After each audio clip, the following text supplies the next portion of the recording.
इस वक्त की बड़ी खबर अमेरिका इजराइल से जुड़ी हुई। अमेरिका इजराइल भेजेगा 500 पाउंड का बॉम्ब।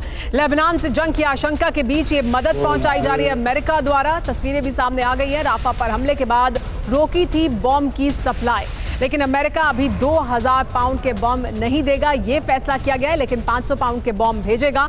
राफा पर हमले के बाद ये सप्लाई रोक दी गई थी। राफा में जिस तरह से बच्चों और महिलाओं पर हमले किए जा रहे थे, उसको लेकर विरोध हो रहा था, लेकिन अब अमेरिका भेजेगा ये 500 पाउंड के बॉम्ब। हालांकि अभी भी ये फैसला किया गया है कि 2000 पाउंड के बॉम्ब नहीं देगा अमेरिका इजराइल को। लेकिन लेबनान से जंग की आशंका के बीच अमेरिका इजराइल को 500 पाउंड के बॉम्ब भेजने वाला है। राफा में इजराइल के हमले की वजह से अमेरिका ने बमों की सप्लाई पर रोक लगा दी थी। अब लेबनान से जंग की आशंका के बीच एक बार फिर से सप्लाई शुरू करेगा, लेकिन अभी भी अमेरिका 200 पाउंड के अलावा 2000 पाउंड के बॉम्ब इजराइल को नहीं देगा। दुनिया को अरब में जंग का तीसरा गेटवे खुलता हुआ नजर आ रहा है। सीरिया में इजरायली हमले में IRGC अधिकारी की मौत से टेंशन बढ़ गई है। इसे इजराइल का ईरान पर सीधा हमला माना जा रहा है। डर है कि ईरान अपने प्रॉक्सी संगठनों के साथ इजराइल पर हमला कर सकता है।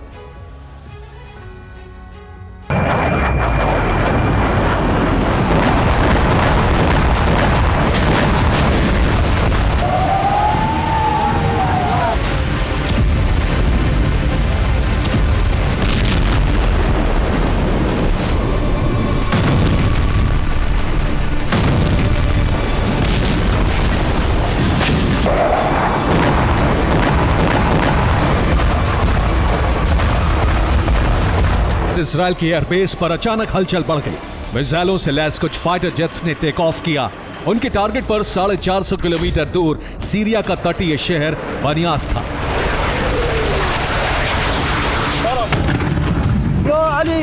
टेक ऑफ के कुछ देर बाद ही शहर में धमाकों की आवाज सुनाई देने लगी। इजरायली फाइटर जेट्स ने यहां मौजूद ईरानी रेजिस्टेंस फोर्सेस के ठिकानों को तबाह करना शुरू कर दिया।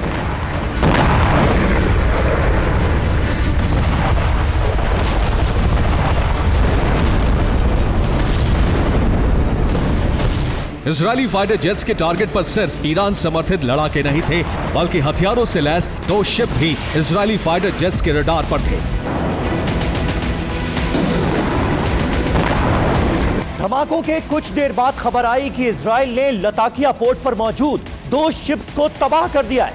ये दोनों शिप हथियारों की खेप लेकर जा रहे थे। तबाह होने वाले दोनों शिप ईरान के थे। ये तेहरान से लेबनान हिजबुल्लाह के लिए हथियारों की बड़ी खेप लेकर जा रहे थे। इस हमले में एक IRGC का अधिकारी भी मारा गया।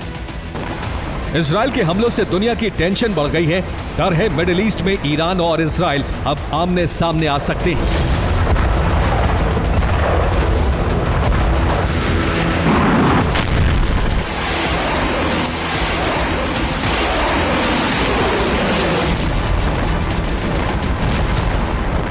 उन्नीस मई के बाद ईरान पर इजराइल का यह पहला सीधा हमला है। आशंका है कि ईरान किसी भी वक्त इजराइल के खिलाफ बड़ा मोर्चा खोल सकता है। हालांकि ईरान से पहले उसके प्रॉक्सी बेहद आक्रामक हो गए हैं और लगातार इजरायली बॉर्डर्स को दहला रहे हैं। ये वीडियो बॉर्डर से सटे इजरायली शहर एलात का है, जहां हिजबुल्लाह ने 1 दर्जन से ज्यादा रॉकेट दागे। हमले के बाद कई इमारतों में आग लग गई, जिसमें 6 लोगों के घायल होने की खबर है। यमन की तरफ से हूती ने भी इजराइल पर 50 से ज्यादा ड्रोन अटैक किए हैं। ये हमले फिलिस्तीन पर इजरायली कब्जे वाले इलाकों में किए गए।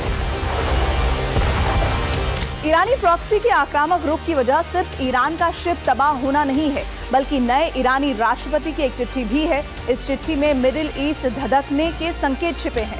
नवनिर्वाचित ईरानी राष्ट्रपति मसूद पेजेश्कियान ने हिजबुल्लाह लीडर नसरल्लाह को एक चिट्ठी लिखी है, जिसमें उन्होंने हिजबुल्लाह को पूरा समर्थन देने का ऐलान किया है। चिट्ठी में उन्होंने लिखा, ईरान ने हमेशा अवैध ज़ायनी शासन के खिलाफ बोलने वालों का समर्थन किया है। प्रतिरोध का समर्थन करना ईरान की बुनियादी नीतियों का हिस्सा है। ये आगे भी मजबूती के साथ जारी रहेगा। मुझे यकीन है प्रॉक्सी ग्रुप इजराइल के आतंक को बढ़ने से रोकेंगे।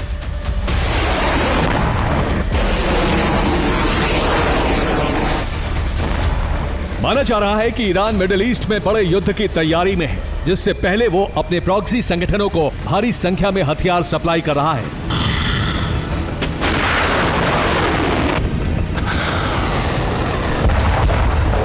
जंग में मिसाइलों की कमी ना हो, इसीलिए ईरान ने नए मिसाइल प्लांट भी तैयार किए हैं, जिसका खुलासा हाल ही में सामने आई कुछ सैटेलाइट तस्वीरों से हुआ है। इन तस्वीरों को इसी साल मार्च अप्रैल में लिया गया था। ये सैटेलाइट तस्वीर ईरान के खोजिर मिसाइल टेस्ट साइट की है। तस्वीरों में नए मिसाइल इंजन टेस्ट स्टैंड पर नजर आ रहे हैं। ये दूसरी तस्वीर मोदारिस प्लांट की है, जहां 30 नई इमारतें नजर आ रही हैं। दावा है कि इनमें ईरान तेजी से नई बैलिस्टिक मिसाइलों का प्रोडक्शन कर रहा है। इधर ईरान बड़े युद्ध की तैयारी में है, वहीं व्हाइट हाउस ने भी साफ कर दिया है कि उसे ईरान और नए ईरानी राष्ट्रपति से शांति की कोई उम्मीद नहीं है। व्हाइट हाउस के प्रवक्ता जॉन किर्बी ने अपने एक बयान में कहा, ईरान अपनी परमाणु नीति बदलता है तो हमें खुशी होगी। हम ईरान के नए राष्ट्रपति का स्वागत करेंगे, हालांकि हमें इसकी कोई उम्मीद नहीं है। अमेरिका का रुख भी ईरान के लिए नहीं बदलेगा। साफ है, मिडिल ईस्ट बारूद के ढेर पर बैठा है। इजरायल के ईरानी शिप पर हमले और ईरान के नए राष्ट्रपति का आक्रामक रुख बारूदी ढेर में चिंगारी भड़का सकता है। अगर ऐसा हुआ तो यकीन मानिए ये जंग का तीसरा गेटवे होगा। ब्यूरो रिपोर्ट, TV9 भारत प्रकाश।